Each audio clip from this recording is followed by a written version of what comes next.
hoje foi pedido para nós abordar uma passagem de uma das curas de Jesus. E as curas de Jesus são aquelas passagens dos evangelhos assim muito apreciadas, né? Todas as religiões cristãs adoram os temas que envolvem as curas de Jesus, tidas como milagres, mas que para o Espiritismo tem um trato diferente. É uma manipulação de fluidos feita por um espírito muito evoluído, no caso Jesus, e que ele trouxe para a gente esses fenômenos não para poder se exibir como um grande curandeiro, mas para poder mostrar o que nós também podemos alcançar como recurso espiritual no campo evolutivo. Eu trouxe algumas definições iniciais, mas eu não vou percorrê-las todas não, para a gente adentrar logo a passagem. A definição de saúde na Organização Mundial de Saúde é um estado de bem-estar físico, mental e social, não meramente a ausência de doenças. Então, a doença é a falta ou perturbação da saúde, é o vício, é o problema de ordem social, a desnutrição, é desajuste familiar, conflito, violência, etc.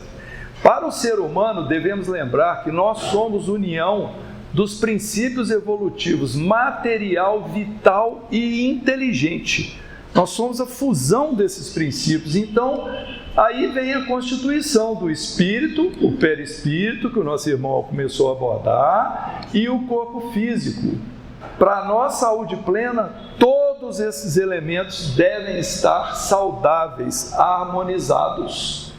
No encarnado, a saúde pressupõe corpo e mente saudáveis. No desencarnado, mais intensamente, a doença implica remorso e culpa. Então, as questões trazidas pelo sofrimento moral do espírito quando ele desencarna. Essa é uma definição que nós encontramos no livro O Consolador, que é muito importante e vai nos ajudar com a questão do cego de Jericó, lá o Bartimeu. Emmanuel diz que saúde para o homem da terra pode significar o perfeito equilíbrio dos órgãos materiais, que é o que nós estamos acostumados. Mas para o plano espiritual, saúde é a perfeita harmonia da alma, aí que vem o truque, para a obtenção da qual muitas vezes há necessidade da contribuição preciosa das moléstias e deficiências transitórias da terra. Então, muitas vezes estamos doentes, estamos enfermos, e isso está, na verdade, promovendo a nossa cura verdadeira. Nós estamos nos libertando de males que provocamos no passado. Quando nós alimentamos aqui pelo nosso corpo físico, não é? O alimento levado pelo corpo físico, uma parte desse alimento é aproveitada pelo corpo, pelo próprio corpo, como energia, como bem-estar para o corpo, e uma outra parte ela é descartada. No caso do espírito, o nosso alimento espiritual geralmente vem pela audição e pela nossa visão, que são as formas principais como a maioria de nós percebe o mundo. E esse alimento espiritual, ele pode nos trazer felicidade ou pode também nos trazer enfermidades. Então, o que acontece? É que nós temos como causas das doenças as nossas condutas de hoje, mas também condutas kármicas, vamos dizer assim, né? Nossas condutas de existências passadas, de outras vidas. E aí só é possível compreender esse conceito quem já aceita a reencarnação. Sem a reencarnação é muito difícil a gente encontrar a verdadeira justiça divina. Então, as doenças kármicas, ou seja, aquelas que vêm como lesões que restringem, muitas pessoas nascem já com deformidades no corpo, essas deformidades vêm plantadas pelo perispírito, que, como disse o nosso irmão, molda o corpo físico para a próxima encarnação. Então, uma conduta criminosa, uma conduta equivocada numa vida, ela já implica uma adulteração do perispírito e consequente lesão na encarnação seguinte ou em várias encarnações seguintes. É um processo, como está escrito ali, de depuração, é uma expiação, é algo que a gente se liberta pelo perispírito, ele depura pelo corpo físico, e o corpo físico então fica sendo o estágio final da evacuação das doenças. Então nós temos causas de doenças indiretas, nós temos influências espirituais pela obsessão, e tudo isso tem a ver, na verdade, com o nosso egoísmo. Então, Jesus promoveu muitas curas, mas nós devemos entender, então, que hoje nós vamos estudar a cura de um cego. O que é o cego? O cego é o que não tem a visão física, não é isso? Mas nós podemos também compreender a sugestão da cegueira espiritual. A falta de visão espiritual, a falta de compreensão. Então há sempre um simbolismo nesses eventos, nesses ensinos de Jesus através das curas. Então um cego é aquele que não quer ou que não consegue ver. Muitas vezes nós podemos dizer que nós, em muitos aspectos, ainda somos cegos para muitos assuntos espirituais e para muitas questões que Jesus trouxe para nós, como sendo aquelas oportunidades de nós evoluirmos, mas nós não conseguimos enxergar, não conseguimos perceber, porque somos espíritos imersos num mundo material que nos atrai demais, e nós vivemos a paixão do que é material, e aí o espírito fica secundário. Os evangelhos sinóticos, que são Mateus, Marcos e Lucas, faltou aí o evangelho de João, Mas os evangelhos sinóticos, eles descrevem o episódio da cura de Bartimeu. O evangelho de João é um evangelho diferenciado, ele é um evangelho mais espiritualizado, ele coloca o Cristo numa visão mesmo muito mais espiritualizada que os outros evangelhos, que têm esse adjetivo de sinótico, que podem ser vistos sobre a mesma ótica, porque são muito parecidos na sua construção, apesar de que são autores diferentes, mas eles fazem a sua descrição de forma muito semelhante à descrição dos fatos. E Mateus narra no episódio que eram 2 cegos que foram curados, e não lhes dá os nomes. E Lucas cita que foi apenas um cego, e também não informa quem. Agora Marcos dá uma narrativa bem completa, e ele cita o nome do cego de Jericó, que foi Bartimeu. Vamos acompanhar aqui a leitura do trecho descrito por Marcos, no capítulo 10. E chegaram a Jericó, e saindo ele de Jericó com seus discípulos e bastante gente, o filho de Timeu, Bartimeu, cego e mendigo, estava sentado à beira da estrada. E ouvindo que era Jesus o Nazareno, começou a gritar e dizer: Jesus, filho de Davi, compadece-te de mim. E muitos mandaram que se calasse, mas ele gritava mais ainda: Filho de Davi, compadece-te de mim. E parando, Jesus disse: chamai-o. E chamaram o cego, dizendo-lhe: confia, levanta-te, ele te chama. Alijando a capa e saltando, ele veio para Jesus. E falou-lhe Jesus, dizendo: que queres que te faça? O cego disse-lhe: Rabone, que eu veja de novo. E disse-lhe Jesus: vai, tua fé te salvou. E imediatamente viu de novo e acompanhou pela estrada. Algumas coisas nós grifamos ali para chamar a atenção, que são destaques para a nossa interpretação. São importantes para a gente compreender o trecho. Mas, mesmo que fossem realmente 2 cegos, um deles era Bartimeu, que na linguagem lá, o filho de Timeu. esse tomou a iniciativa e chamou sobre si a atenção. Repararam que onde que estava esse cego mesmo? Onde que ele estava? Sentado à beira da estrada. Então o cego já tem um simbolismo assim de quem não consegue ver, não consegue enxergar, não é só o físico não. Não está entendendo, não consegue perceber as coisas ainda, é ignorante, num certo sentido. E o que quer dizer sentado à beira da estrada? Simbolicamente é uma pessoa que está à margem, ela está à parte, ela não está em atividade, ela está inativa, está sem trabalho. Então, este cego chamou sobre si a atenção porque ele começa a perceber aquele burburinho, as pessoas passando, né? Naquela época não havia preocupação de aproveitar os aleijados. Desde que a criança nascesse defeituosa, só havia um caminho, a mendicância. Então essa noção de misericórdia veio com Jesus. Depois, antes, se você tivesse algum aleijão, você era um pária na sociedade. Tanto que os leprosos, o que se fazia com os leprosos? Expulsava da cidade e boa sorte para eles, e fim de papo, não é? Então, o local escolhido pelos dois cegos, teoricamente, era à beira da estrada, saindo de Jericó, não é? Uma passagem obrigatória para todos os peregrinos que, por ocasião da Páscoa que se aproximava, vinham da Transjordânia e da Galiléia dirigindo-se a Jerusalém. Jericó se achava 250 metros abaixo do nível do mar. Podemos lembrar aquela parábola do bom samaritano, né?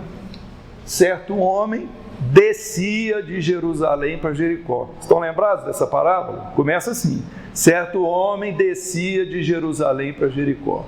Tem algum simbolismo aí? Descer tem algum simbolismo? Jerusalém lá no alto, Jericó lá embaixo. É como se esse certo homem estivesse deixando na parábola uma região de elevação espiritual e está pelos seus tropeços se dirigindo a uma região de menor vibração, mais materializada, menos espiritualizada. Então Jericó representa isso. Era uma cidade importante, mas é onde morava, por exemplo, Zaqueu, chefe dos cobradores de impostos. Então uma cidade que representa bem o materialismo. Então, ao perceber essa multidão barulhenta, né, o cego indaga do que se tratava e foi informado que era o curador Jesus que estava passando. Então, ao saber de quem se tratava, o que ele faz? Ele se levanta e começa a gritar. E o levantar-se tem algum simbolismo? Citamos aqui Zaqueu. Alguém se lembra aí da história de Zaqueu? Quando Zaqueu, na passagem dele, não é nessa, ficou sabendo que Jesus iria passar, o que ele fez? Subiu no sicômoro. O que é isso? Elevou-se para conseguir divisar, perceber a divindade.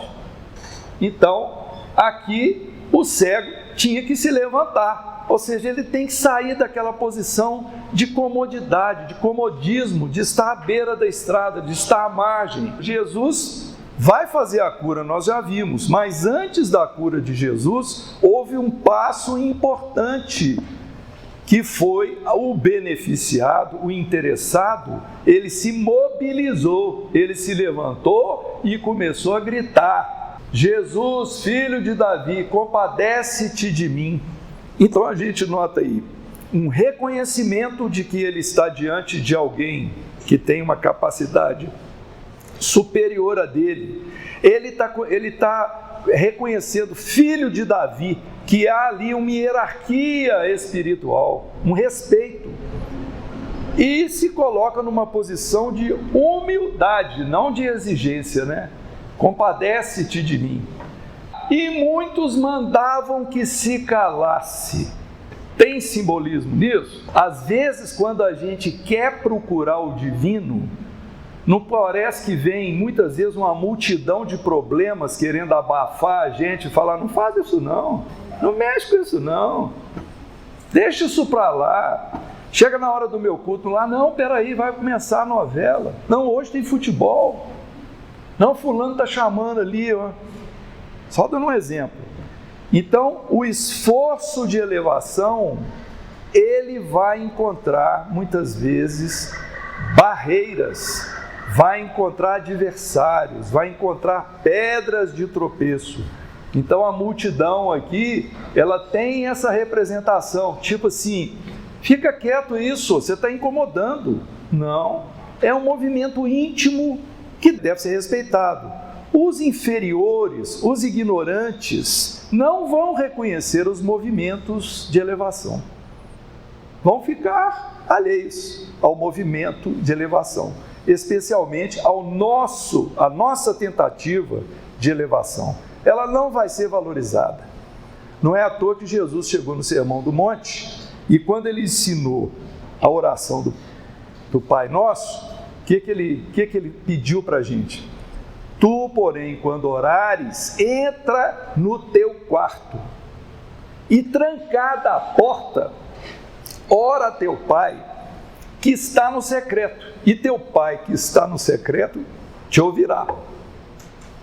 O que é o quarto? O quarto é o lugar da intimidade. Então não é o lugar físico, é o lugar da intimidade. É de nós para nós, nós com Deus. Ora teu Pai e trancada a porta. Que porta que nós temos de trancar? A porta das percepções externas. É para a gente ficar só nós com Deus. Então tranca a porta. Não fica orando preocupado com a conta que vai pagar, com o resultado do jogo, com o vizinho que estava molando. Não.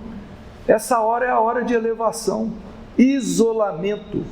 Ora teu Pai que está no secreto. E o secreto é onde? É aqui dentro. Não é lá em cima, nem lá embaixo, nem para a direita, nem para a esquerda. É aqui dentro. Então, ora teu Pai e Ele te ouvirá. Então, justamente isso foi a ação de Bartimeu. Grita em altos brados, pedindo compaixão. Então, ele estava disposto, determinado. E a multidão tenta fazê-lo calar-se, mas ele não quer perder aquela oportunidade e grita mais forte ainda. Então Jesus dá para nós um exemplo de como que a gente deve lidar com os nossos obstáculos quando a gente estiver procurando uma posição melhor em termos de nossa espiritualização, dos nossos bons propósitos. Então, ao saber-se chamado, o cego arroja de si o manto para não atrapalhá-lo na rapidez dos movimentos e levanta-se de um salto lépido e esperançoso. Tem algum simbolismo aí? Tirar o manto, tirar a capa. Que capa que será essa? Olha o que Emmanuel fala. E ele, lançando de si sua capa, levantou-se e foi ter com Jesus. Vamos ver a interpretação de Emmanuel. As pessoas humanas exibem no mundo as capas mais diversas. Existem mantos de reis e de mendigos. Há muitos amigos do crime que dão preferência à capa de santos. Raros os que não colam ao rosto a máscara da própria conveniência. Alega-se que a luta humana permanece repleta de requisições variadas, que é imprescindível atender à movimentação do século.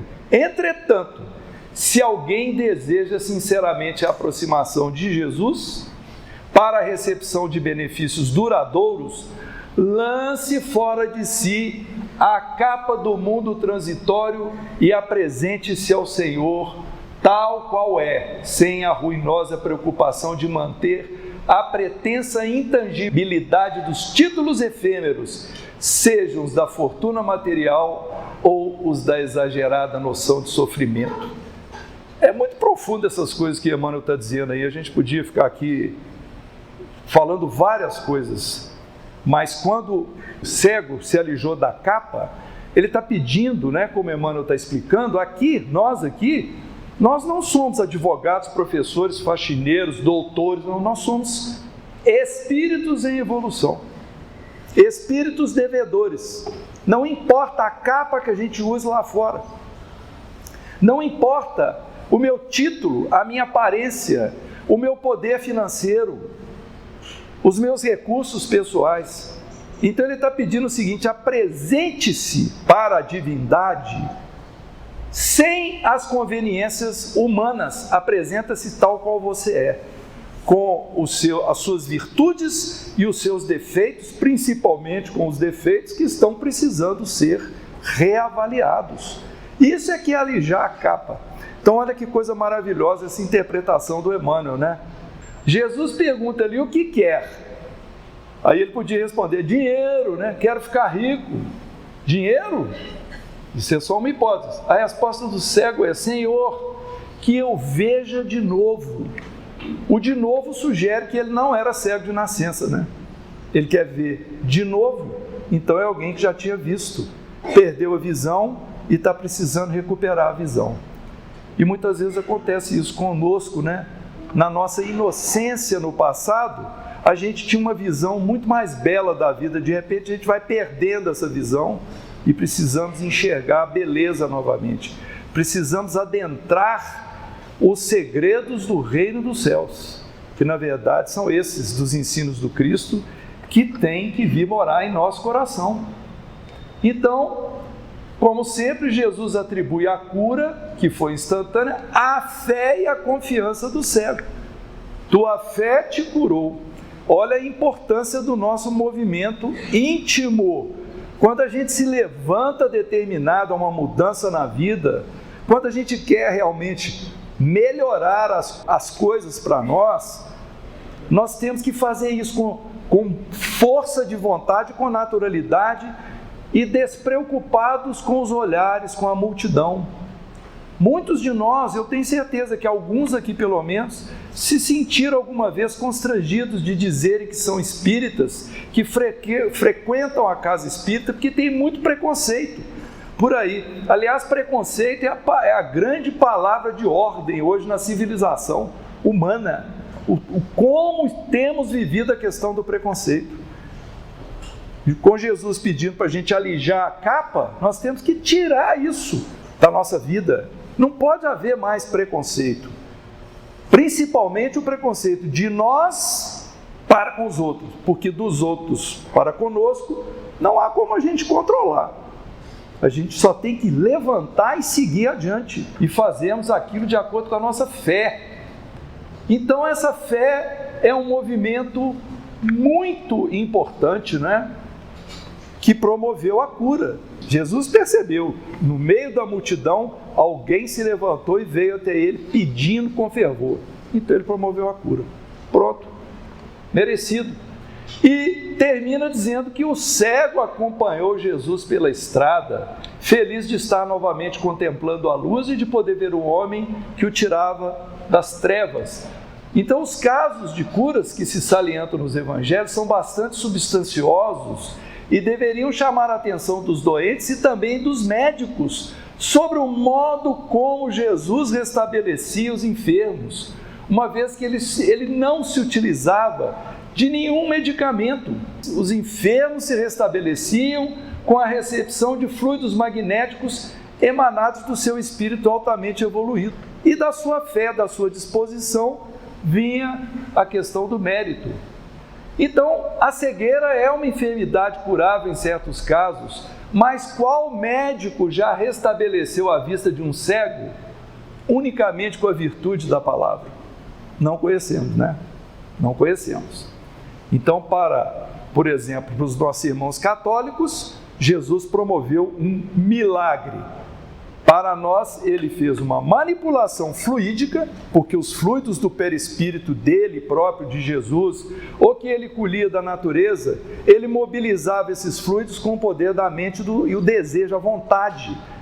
E o fluido penetra o organismo que está enfermo, né, doente, e altera as células, as moléculas lá e cura. Simplesmente é assim que acontece. Para nós pode parecer milagre, mas milagre tem que contrariar as leis de Deus. E Jesus não contrariou nenhuma lei de Deus. E Jesus não é Deus. Deus é Deus, Deus é o Pai. Jesus não era o Pai, Jesus era o co-criador. Jesus era auxiliar de Deus. Jesus foi designado por Deus para ser o governador espiritual do nosso planeta Terra. Então poderia também a cegueira ter por causa a ação de um espírito maléfico. Aí ele já está pressupondo, uma situação em que um espírito obsessor vai lá, obstrui a visão do cego. Aqui dando um exemplo, mas num campo voltado para a obsessão dentro do tópico mediunidade. Agora vamos caminhar na interpretação. Então nós deparamos com um fato que simboliza uma iluminação obtida por um espírito que sabe o que quer. Então a iluminação do cego, o que é iluminação? É ele ganhar sabedoria, conhecimento. Ele precisava dessa luz, que é o que todos nós precisamos. Então ele sabe o que quer, por isso ele se levantou. Quando ele percebeu que era Jesus, ele foi atrás, Era o Cristo. Não pediu nenhuma vantagem pessoal, mas apenas a luz da compreensão. Embora mergulhado nas trevas em que o lançaram em seus erros, ainda sabe reconhecer o momento propício de uma invocação para obter a visão plena do Espírito. Que invocação? Filho de Davi, tem misericórdia de mim. É o grito de socorro, não é? Apesar de muita gente querer impedir que o cego grite por compaixão, ele não desiste da sua pretensão. E a sua confiança é ilimitada. Esse espírito está enquadrado na primeira bem-aventurança. Bem-aventurados os que mendigam o espírito, os pobres de espírito, porque deles é o reino dos céus. Porque a primeira bem-aventurança, ela faz justamente isso. Ela pega o mais ignorante e fala: olha, você é herdeiro do topo lá, o reino dos céus.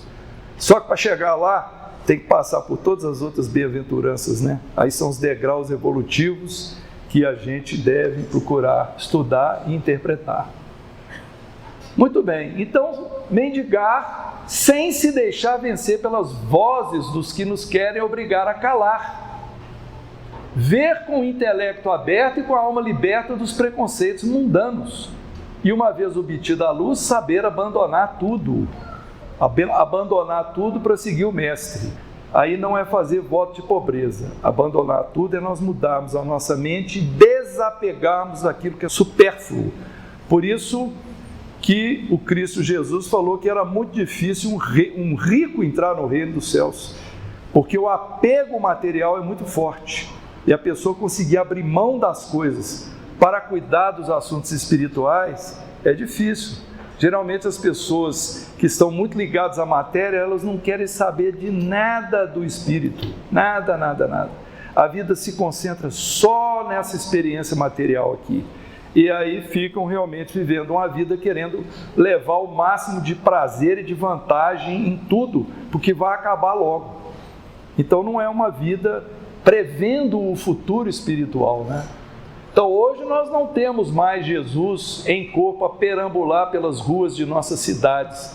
Mas quantas vezes passa o Cristo por nós e distraídos deixamos escapar a oportunidade? Quando é que Jesus passa por nós? Quando nós estamos diante de uma pessoa em sofrimento, de uma pessoa precisando de uma palavra, precisando de um auxílio material, precisando de um afago, ou apenas da gente ter a paciência de ouvi-la. Aí Jesus está passando ali por nós e falando: ó, meu filho, ajuda aí. Porque ele não vem mais pessoalmente, ele se utiliza de nós como seus emissários. E aí a gente se propõe como emissário, como discípulo do Cristo. Por isso no Espiritismo, nós não usamos símbolos, não usamos amuletos, não temos imagens, porque nós precisamos trabalhar, é o íntimo que precisa ser esculpido. Não adianta nós nos apegarmos no que é material, nós precisamos mudar a nossa conduta. E quando a gente consegue fazer isso, realmente os espíritos superiores, olha, eu posso contar com fulano, porque eu sei que se eu intuir ela vai ajudar aquela pessoa, ela vai socorrer ali. Quando nós estamos só voltados para nós mesmos, nós estamos com olhos, ouvidos e bocas cerrados. E aí, pouca ajuda nós poderemos oferecer. Então, olha aqui, vem uma frase interessante: preocupados com negócios, interesses em vantagens materiais, entre os furacões e as tempestades de nossa alma, e nós atormentados e dominados nas solidões tristes das horas vazias, nos abandonos cruéis de todos os amigos, nas fugas amedrontadas de nossos companheiros, e não percebemos o Cristo a nos convocar ao seu coração amoroso. Quer dizer, nós vivemos em meio dessa multidão que passou do lado do cego, os problemas do dia a dia, e quando surge a oportunidade, assim, Jesus está aqui te chamando. Isso é um simbolismo, né, gente? Jesus está aqui esperando que você ajude, que você atue, que você seja menos egoísta, auxilie mais. É hora da gente vencer a multidão. Então, quantas vezes já terá passado Cristo sem que o tenhamos percebido? Então, Bartimeu simboliza a nossa caminhada evolutiva. Nós começamos sentados à beira do caminho e cegos. Esses somos nós, sem agirmos e sem enxergarmos, sem entendermos nada. Nosso comportamento indiferente às leis da vida. A mendicância é o nosso comodismo diante das dificuldades. Mas, vendo Cristo passar e o ouvindo, Bartimeu saiu da inércia. E é o que nós devemos fazer, não é? Esse gesto simboliza a iniciativa própria, o acionamento da vontade para buscar a consciência de si mesmo. É um primeiro passo, pois se reconhece enfermo e busca ajuda. Nós temos consciência das nossas enfermidades morais? Muitas vezes não temos. E isso é fácil de perceber quando nós não arrependemos das coisas que nós cometemos equivocadas. Porque o arrependimento é a primeira janelinha que abre, é a primeira bandeirinha que vai ali e fala: estou errado. É o discernimento falando do meu íntimo. Opa, pera lá, estou arrependido, não vou fazer isso aqui mais não. Esse é só a porta que abriu, agora eu tenho que entrar nessa porta, eu tenho que fazer uma ação que eu não repita os erros mais. Então, muitos o repreendiam para que se calasse. Aqui está simbolizado nossas próprias dificuldades, né? Nossa voz interna e muitas outras de fora, dizendo assim para nós: desista. Mas o teste da nossa vontade é a perseverança. E nós precisamos aqui, vontade, determinação e fé.